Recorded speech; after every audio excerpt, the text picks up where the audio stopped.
أعوذ بالله من الشيطان الرجيم. سورة الأعلى مكية. بسم الله الرحمن الرحيم.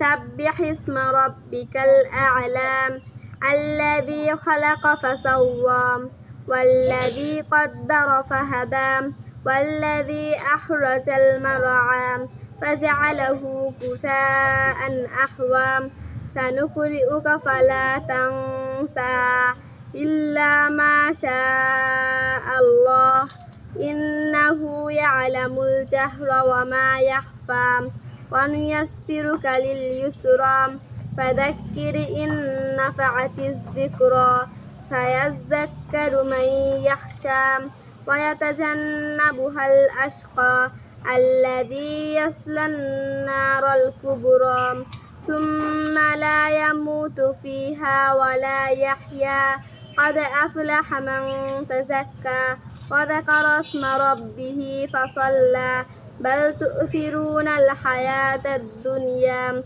والآخرة خير وأبقى إن هذا لفي الصحف الأولى صحف إبراهيم وموسى صدق الله العظيم.